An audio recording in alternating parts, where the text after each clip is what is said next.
In a real gunfight, the speed and accuracy of your first shot can mean the difference between life and death.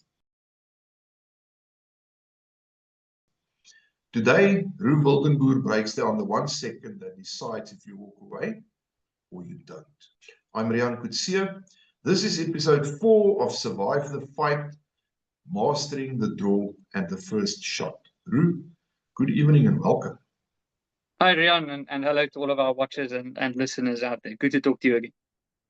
Thank you. It's always good to have you back. All right, let's jump in with that first shot. Why would you say is the draw and the first shot? And I want to actually reiterate that and say the first accurate shot, often the deciding factor in whether a defensive shooting ends in your survival or your failure to stop a threat. So I think one myth that we quickly need to address that's quite prevalent out there, especially with new shooters, is people that tell them that speed doesn't matter. And I can completely understand and endorse that for a beginner shooter, you mustn't emphasize speed, and you certainly mustn't push for speed at the expense of accuracy, especially for a beginner shooter. But in a violent encounter,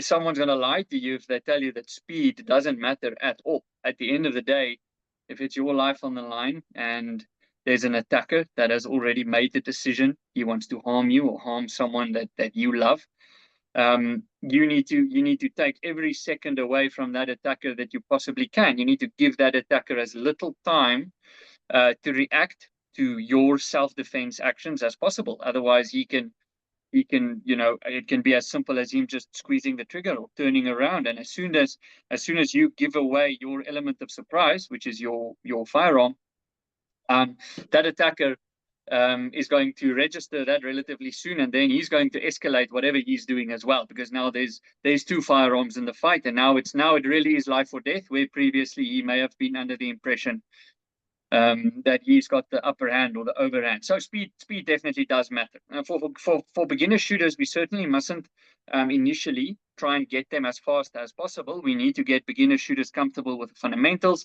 and have them get accurate first. This is a whole involved journey. I think you and I have spoken about this a couple of times, but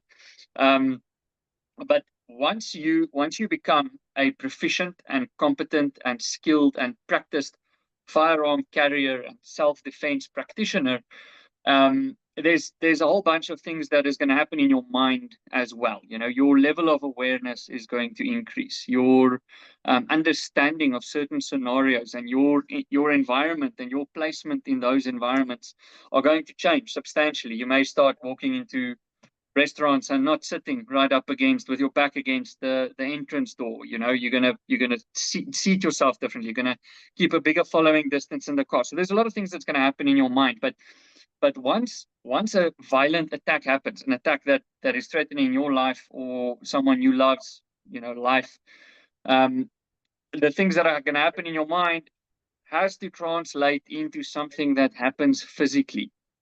And when that physical action starts happening, you've now gone through your OODA loop, you've made the decision, you've gone through this pre-programmed little checklist of is my life in danger, do I have a way out, etc., what are my alternatives, what do I have at my disposal, who do I have with me? Once you've gone through all of those checklists, and you've decided that the only avenue left to you, the best way for you to save your life, is to draw your firearm and fire a shot, then you cannot fumble. You cannot mess it up. You have to get it right, because like we've been saying, your life depends on it. Someone that you love, their lives may depend on this. So when you draw and you fire that first shot, logically speaking, you've now given away your element of surprise, and you now have to capitalize on whatever little time that element of surprise gives you, which means you cannot miss the first shot.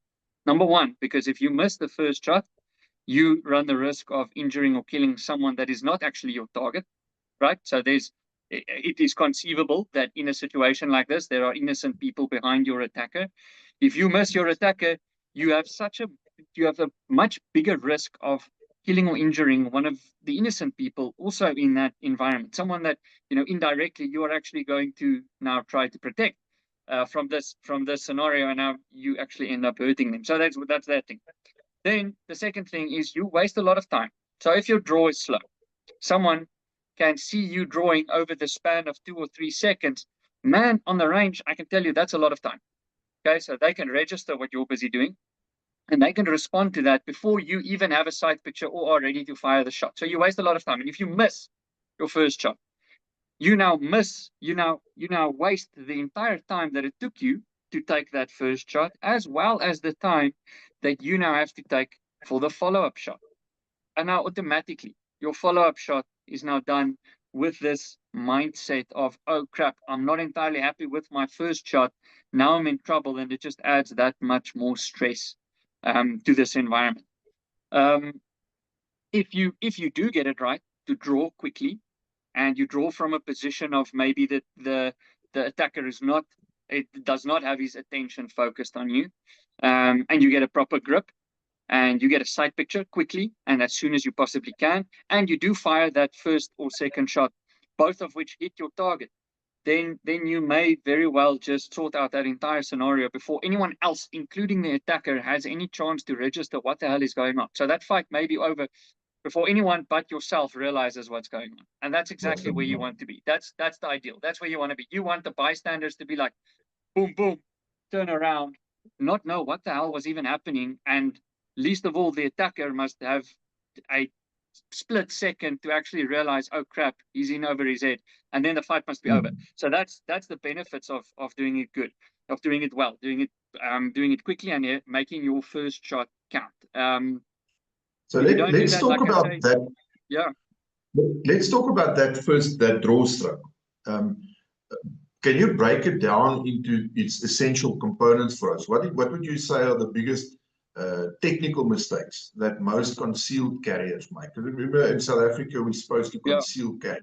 So inevitably, there'll be a garment in the way that you need to get out of the way first. And then, obviously, how do you go about fixing them?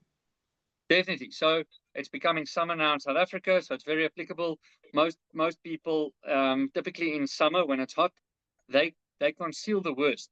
Okay, in winter it's easy to conceal well. You've got a jacket or a jersey or a pullover.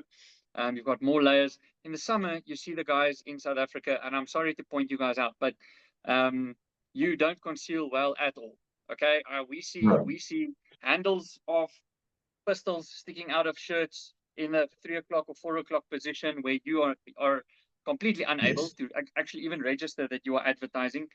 We see guys with appendix inside waistband holsters, that the shirts are too short, or your holster and your belt setup is not good, and then you start advertising. So again, step -1 is concealing properly. Okay, you have to. It's a requirement of law. And if you don't conceal properly, you are just making yourself a target, and you have got absolutely no element of surprise. The bad guys will see you coming a mile away. So then step 1 is you need to get that garment out of the way. And I think for me, the primary thing is you need to get someone to teach you how to do that properly. Okay, so on Lone Operator, if you join us, or if you subscribe to our videos and things like that, there are certain techniques, certain shooters. If it's just a shirt and you're carrying, say, appendix inside waistband, just as an example, you can grab the garment, fistful of shirt on the gun, where the gun is. You can use the little edges and ridges of the gun to help you get a purchase on that fabric, and then rip it up. And the idea for us is to have that garment lift up as high as possible, so that you can get a clear, unobstructed grip on the gun with your gun hand. So getting the garment out of the way is absolutely critical, and it comes down to practice. Okay, so everyone's wardrobes differ. Okay, so you need to go, and with your pants, with your belt, with your shirts or blouses for the ladies, or your jackets, you need to practice getting to that gun quickly. And when I say practice, it needs to be so smooth that you do not think about it. We'll talk about this as well a little bit later. So a key thing for me is clearing the garment quickly in a way that allows the garment not to obstruct or interfere with getting your gun hand on the gun. Okay, now when we talk about getting your gun hand on the gun, there's a couple of key contact points that you need to remember. Okay, just a couple of tips. The web of your hand needs to go into the tang of the gun at the back. I've got my pistol here, clean and safe, but I am alone at home, so it doesn't really matter to you guys watching. But this is the tang of the gun, this little bit at the back end, like a beaver tang. The web of your hand needs to go into the tang of the gun. And from there, if you have a nice high thumb when you draw, it's really difficult to get your gun hand grip wrong. Okay, I'm glancing over this. We spend so much more time on the range with students doing this. And then your support hand, as soon as that gun clears the holster, your support hand needs to get to the gun as fast as possible. But while the gun is still close to your chest, okay, we don't want that gun too far out before the support hand joins. These are all technical things. There's a couple of pointers. We want effectively, okay, and fundamentally, we want to minimize the amount of movement that we make with the rest of our body before we can get the gun on target. Okay, so we want to minimize any unnecessary head movement, any unnecessary shoulder movement. You see guys, when they draw, they drop the shoulder a lot, then they twist their whole body to try and pull the gun out. And at the end of the day, all of that movement is costing you a lot of time. You see guys that when you ask them, shoot, are you ready? On the line, on the range, and they say yes. And then as soon as the buzzer or the signal goes, they give a step with one of their feet. Then I tell them, listen, if I ask you, are you ready? And you tell me yes, and the buzzer goes, and you have to give a step, then that fundamentally to me means that you were not actually ready. Because if you were ready, you would do everything you possibly can do while you are going through this OODA loop and waiting for the signal, waiting for that sign that you now have to draw and fire a shot. You would do everything you possibly can before that signal. That means getting your feet in position, getting your body in position, getting your arms and your hands free, putting down a cup that you may be holding, putting your phone in your pocket. The guys that I see in scenarios that just are completely unaware, in your daily comings and goings during the day, there can be guys shouting at one another, or a security guard being involved in some kind of struggle or event. And these guys that just still stand with their phones in their hands and with their coffee cups and with their grocery bags and stuff. So do everything you possibly can before you mentally give yourself that sign to go. A lot of other mistakes that guys make, a very key one, is when they draw and they actually get the presentation right and they are now on target, they hesitate. Okay, they hesitate to shoot. And to me, that is fatal, because they would be getting a sight picture and good sight picture feedback saying, yes, I'm on target. Yes, I'm ready to fire the shot. And then they don't for some reason. They're not confident enough, or they're second guessing their decision. And I want to say, by the time that the gun comes out and you've completed your presentation, man, then I mean, I hate to break it to you, but the time for hesitation is over then. I mean, before you draw the gun, you need to make the decision and say, listen, this gun is going to fire now. If you haven't made that decision, then don't draw. Okay, then your life isn't in that much danger. When you draw, the decision has been made. I am going to fire as soon as I get a proper sight picture. That's it. So don't hesitate. Get your garment out of the way. Do everything you can beforehand. Make yourself as ready as possible. Get the garment out of the way quickly, efficiently, and practice that. And then when you present out, don't hesitate. And I mean, we've said this so many times, and our frequent listeners are probably so tired of us saying this, but dry fire. Guys, dry fire. There is nothing that can substitute, not even, I want to say I'm at a point where not even live fire can substitute for dry fire. Okay, it's just not physically possible for, I think, 99.9% of people in South Africa to get to a range or afford as much ammunition as it's going to take to convert all of your dry fire into actual live fire on the range. You can do 95% of your development and your practice and building muscle memory at home at zero cost to you. So, I mean, I think if there's a couple of key tips that you can take away from that, a fast, clean draw comes down to a lot of practice. Okay, it comes down to minimizing unnecessary movement. It comes down to knowing your garment and knowing your wardrobe. It comes down to knowing the contact points that your hands are going to make on the gun. So when you draw, when you dry fire, ask yourself, Where are my hands contacting? Do I have the web of my hand into the tang of the gun at the back? Do I contact the bottom of the trigger guard on my support hand right on top of the first digit of my index finger? Because that's where it's supposed to contact. And then I can build my grip. Am I happy with my grip every time I dry fire? It's about introspection, looking at yourself, doing dry fire in front of the window. There's so many aspects, but there's no substitute for repetition. Let's quickly get into the concealed garment, clearing that garment. I want to just touch on that some more because it is so applicable to our situation in South Africa. Yeah. What would you say are the most reliable stress-proof methods for clearing a concealed garment? And why do so many people get it wrong under pressure? Even concealed, even I want to say even proficient shooters, even experienced and practiced shooters, highly skilled shooters, still fumble with clearing their garment every now and then. Okay, it's not something that you can eliminate to an extent that you are sure you will never ever in your wildest dreams fumble. You can get to a point where you get it wrong once every 1,000 times, or maybe even if you're very, very good, once every 10,000 times, you know. But to me, it's about practicing enough and dry firing enough so that that percentage of times that you mess it up, that you get it wrong, becomes lower and lower and lower as you go through. I've got a very practical approach to this. I say that, you know, if you can cheat, cheat always in a gunfight. If you're not cheating, then you're not, you know, you don't really want to win bad enough. So if at all possible, without advertising, without showing the world that you are going to draw your firearm, get your hands as close as possible to where you want to clear the garment, to where you want to grab the garment the first time. Okay? The shorter distance your hands need to travel, the less likely you are to fumble with the garment clearance. So get your hands, when you are now in a position of high stress, or you have got a sneaky suspicion that something may happen and you're going through all of these what if scenarios in your head, but one of those scenarios may be, okay, I need to draw and actually fire a shot. I would say allow your hands to slowly creep towards where you want to grab the garment to clear it from. Okay, so make it as easy as possible for yourself. I almost want to go a step further.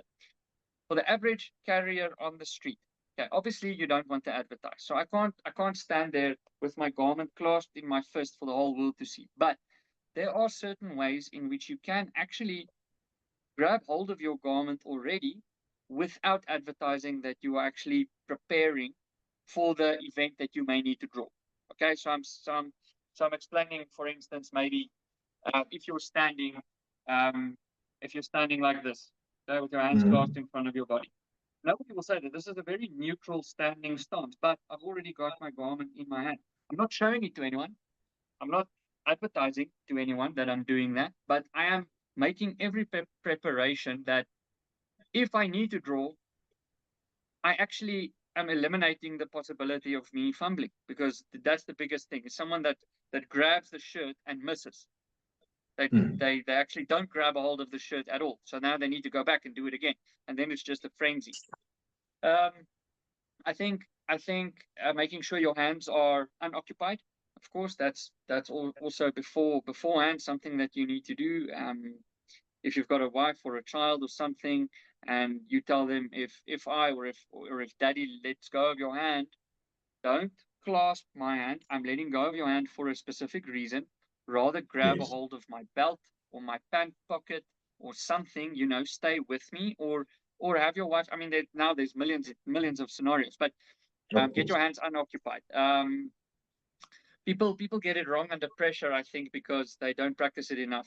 I don't. Pure and simple. I think there's very few other explanations as to why you get anything wrong under pressure, why you miss a gunshot under pressure, why you fumble a mag change under pressure. It's all just because there's not enough practice and repetitions. That muscle memory just isn't there. Okay. There's not too much. There's not a silver bullet that I can give you that's going to solve all of your problems. But do everything you can and practice. Practice consistently. Yeah. Okay.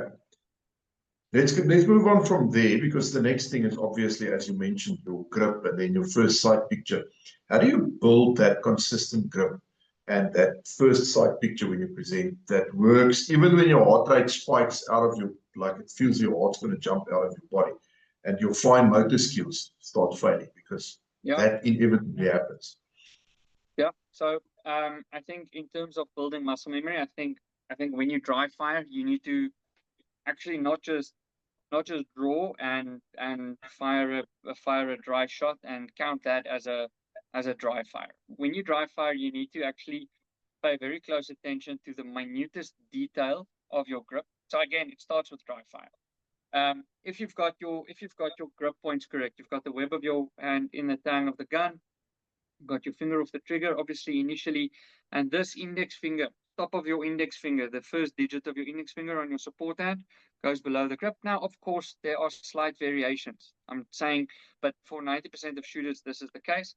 Index finger under the trigger guard of the gun, and you present out. And when you draw, you've got a high presentation. So the gun, we really tell guys, try and get as high, some of yours right up under your armpit. Okay, right next to your pec, as high as possible, so that when you present out, it's really just a straight punch. Okay, we don't want that gun being bowled onto the target or fished onto the target. It's really just supposed to be a straight punch. Okay, because that's going to allow you, like you said in the question, that's going to allow you to get a sight picture the soonest.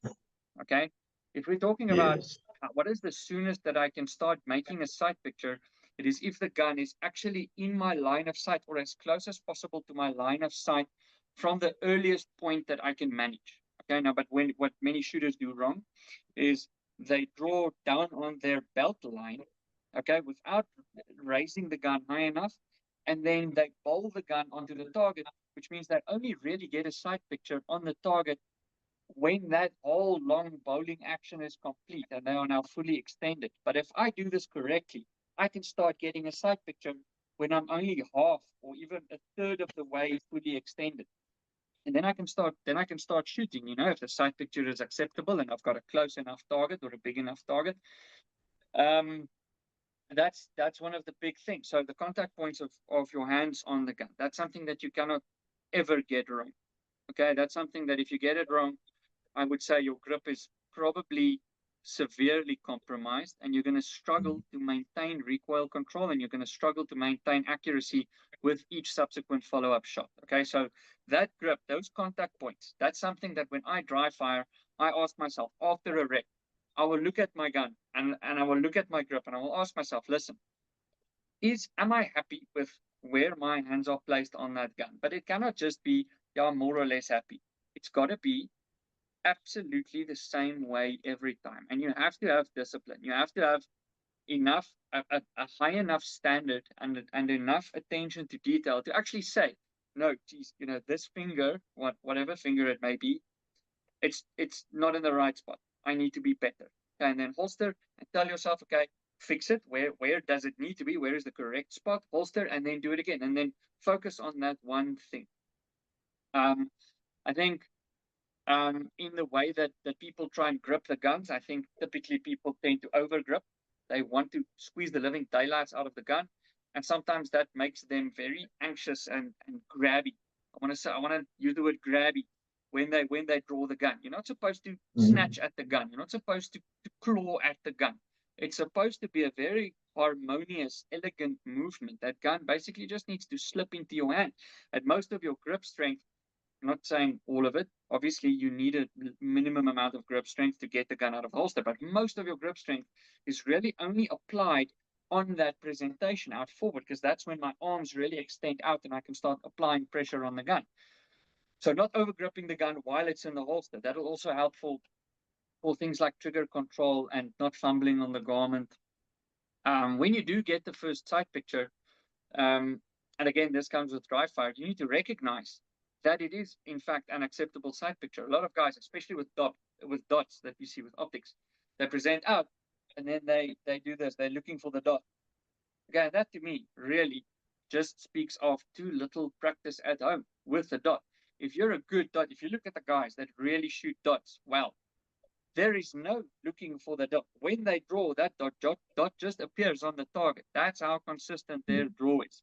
So if you want to diagnose whether there's any issues with your draw, man, I tell you, get a dot.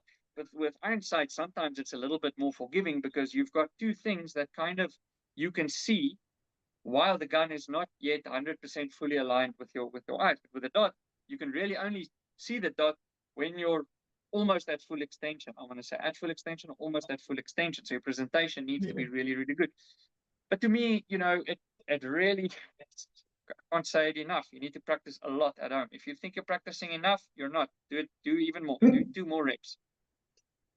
So what I want to know is, how do you go about, or how do you suggest you go about teaching students to push their speed without sacrificing that first hit accuracy, which we've now discussed is, we've decided that it's extremely critical, especially when the fight could potentially end in one shot. I mean, there are no guarantees, you know how it works, but there's always a potential for that. So, I think many guys, when they draw and they struggle with, when they do a dry fire draw and they struggle with one of the aspects, say they struggle with a garment, they actually don't isolate the problem. Okay, let's say for instance you struggle with clearing the garment. Okay, you fumbled too many times.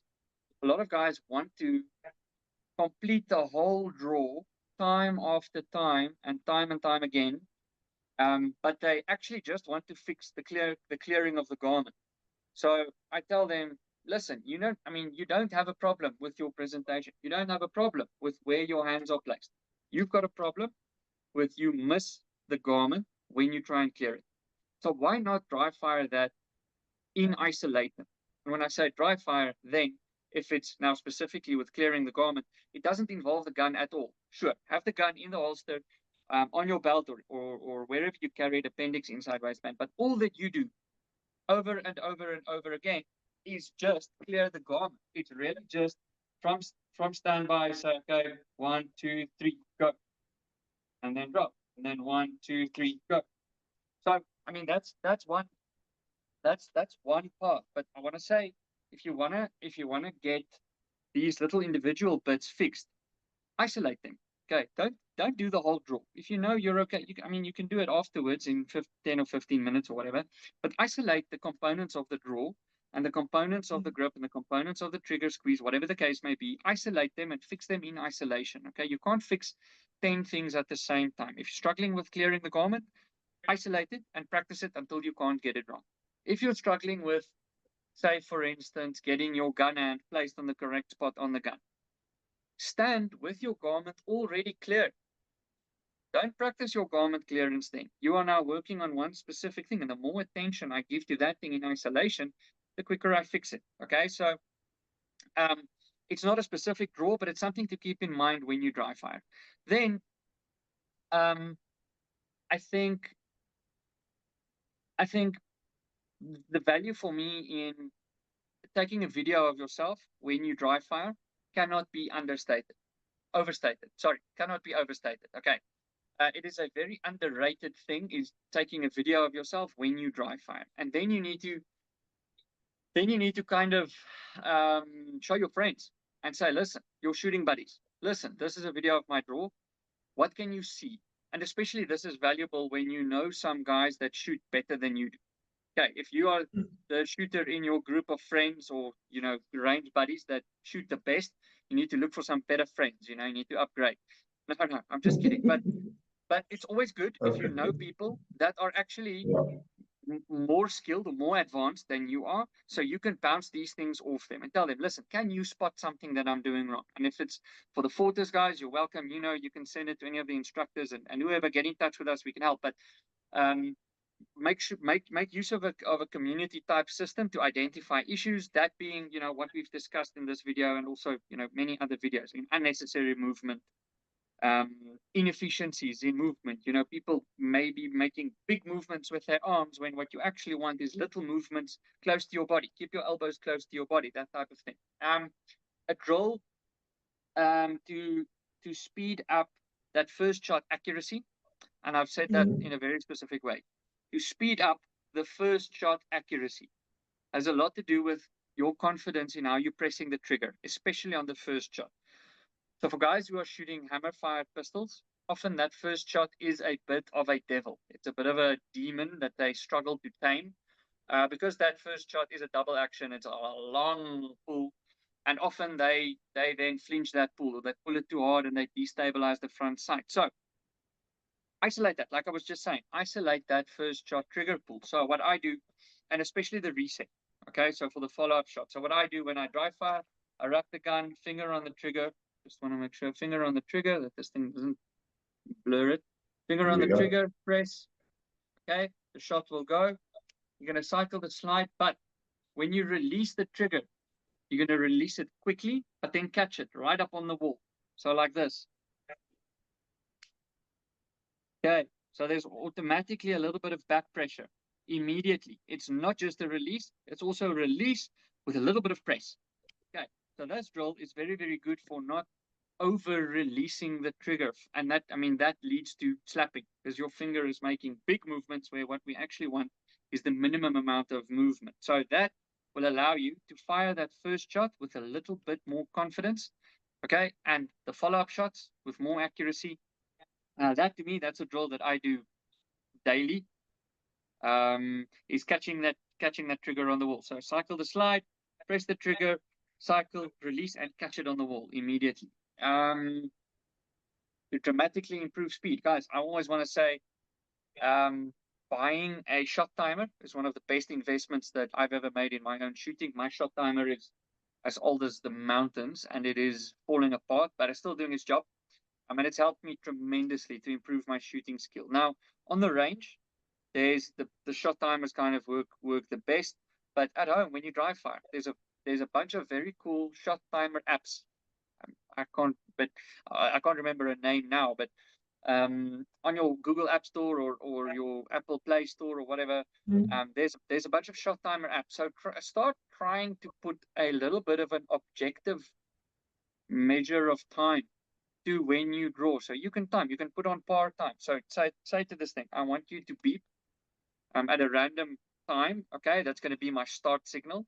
And then I want you to beep 2 seconds after that, precisely every time, so that I can see, do I actually get the gun out, get a presentation, and can I squeeze off an accurate first shot within 2 seconds?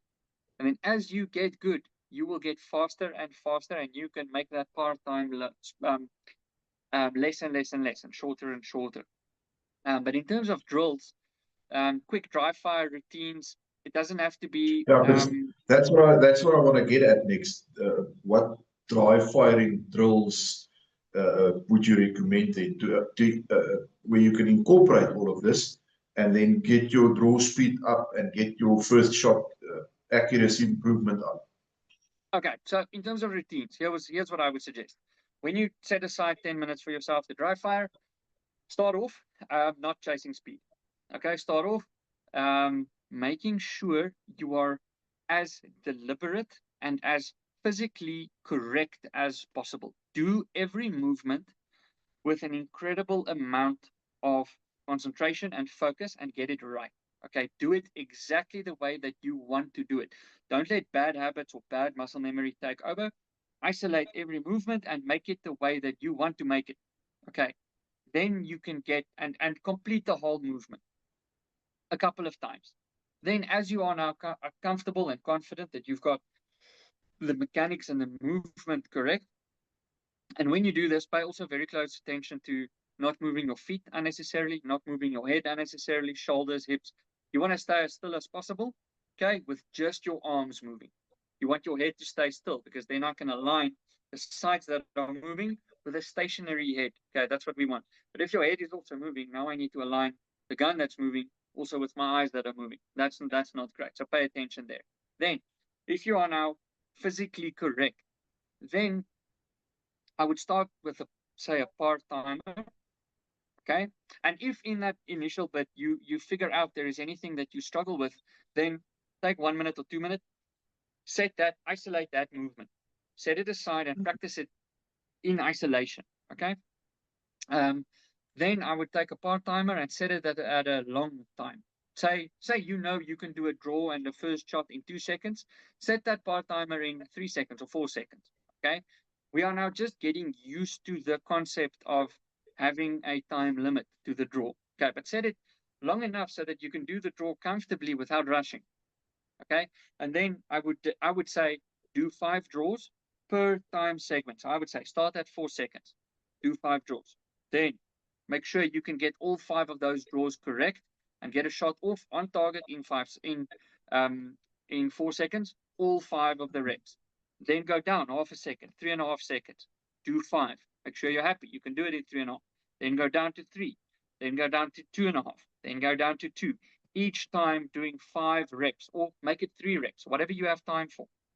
Okay, up to the point where you are now really starting to push the envelope. But here's for me the key. If you gave yourself now 10 minutes, it's just ahead of some function, or you don't have a lot of time. As soon as you start messing these draws up or fumbling, okay, stop. Go back to a slightly longer time, a slightly more lenient time, and make sure that you are at least correct. Okay, because it is when we start to rush, and now I need to be somewhere, but I'm not getting the draw correct. Now my attention starts to drift. Now I start learning bad habits, and I start implementing bad things into my body. I start learning bad muscle memory. I start messing up all of the mechanics that I've now so painstakingly corrected. Now I start messing that up because I'm rushing. If you really want to get the very fastest draw to first shot time that you are capable of, you're going to need more than 10 minutes. Okay, you're going to have to set at least 20 to 30 minutes aside. Okay, so if you only have 5 or 10 minutes, try and get the muscle memory correct. I want to say focus on correctness.